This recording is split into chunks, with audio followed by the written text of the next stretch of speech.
ఏవి గ్యారంటీలో నాకు తెలియదు, కానీ 6 ఫెయిల్ అయిపోయినాయి. ఏంటి ఈ మాట? మీరు మాట్లాడిన మాట భావసారూప్యతకి విరుద్ధంగా ఉంది.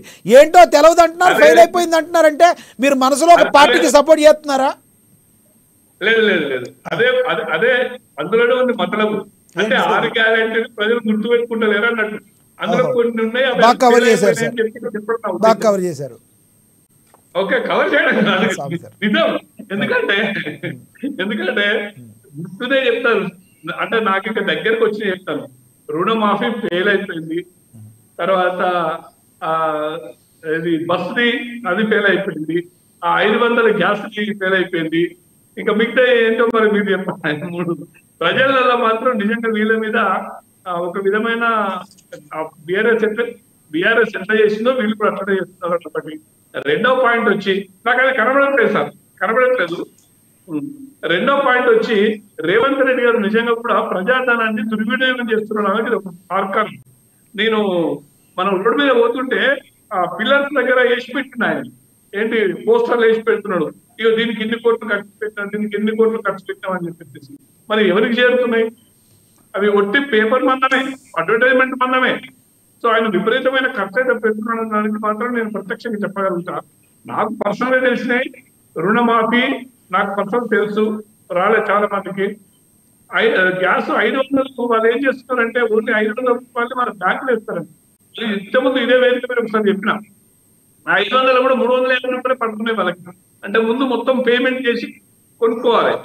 ఆ తర్వాత బస్సుది ఇందాక మిత్రుడు చెప్పిండు, ఆ బస్సులలో కొట్టుకుని వస్తున్నారు ఆడోళ్ళు.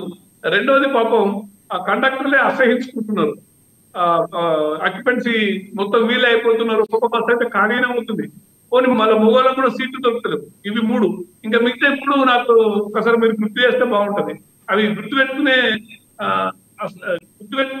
ఇంపార్టెన్స్ కూడా కాదనుకుంటున్నారు. అంటే నిరుద్యోగులకు ఉద్యోగ అవకాశాలు కల్పిస్తామన్నారు, దాన్ని కూడా కల్పించారు. డిఎస్సికి సంబంధించి భర్తీ చేశారు కదా కొన్ని పోస్టులు. ఒక్కరికైతే ఉద్యోగం వచ్చిన యూనివర్సిటీలో పోరగానే నేను వాకింగ్ చూస్తా, పాపం 6 లక్షలు పడి కష్టపడి చదువుతున్నారు.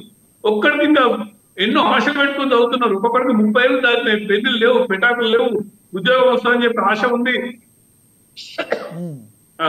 ఇంకొకటి చెప్పండి, ఇంకో 2 ఉన్నాయి చెప్పాలి మీరే, ఎందుకంటే ఒకటి కూడా అమలు కాలేదని చెప్తున్నా మీరు. ఒకటి కూడా అమలు కాలేదంటే ఏంటనేది మీరే చెప్పాలి. మా వెంకటరెడ్డి గారు చెప్తారు. వెంకటరెడ్డి గారు చెప్పండి. లక్ష్మీనాథ్ గారు చెప్పండి. ఏది కూడా స్టాచ్యురేషన్ లో వాళ్ళు వాసన చూపిస్తున్నారు. 200 యూనిట్లు కరెంటు బిల్ అనేది కొంతమందికి ఇచ్చినారు, అక్కడ క్లోజ్ చేసినారు. 500 రూపాయలు ఏదైతే గ్యాస్ ఉన్నదో అది కూడా కొంతమందికి ఇచ్చినారు, క్లోజ్ చేసినారు. రైతు రుణమాఫీ కూడా కొంతమందికి ఇచ్చినారు, క్లోజ్ చేసినారు. రైతు రుణమాఫీ బంద్ అయితే అతి లేదు గతి లేదు, వస్తుందా రాదా తెలియదు. అతి కీలకమైనటువంటి వ్యవసాయ రంగంలో అది పెద్ద మార్పు.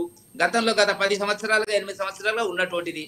నేనేమంటున్నా, ఉద్యోగస్తులకు వాళ్ళ మేనిఫెస్టో చదవండి మీరు దయచేసి. నా దగ్గర ఉన్నది మేనిఫెస్టో వాళ్ళది. Manifesto 43 page 42 పేజీలది. ఉద్యోగస్తులకి 3 కరుభత్యాలు రాగానే సంతకం పెట్టిస్తామన్నారు. అవి ఈయన 4 కరుభత్యాలు అయినాయి, 4 అయినవి.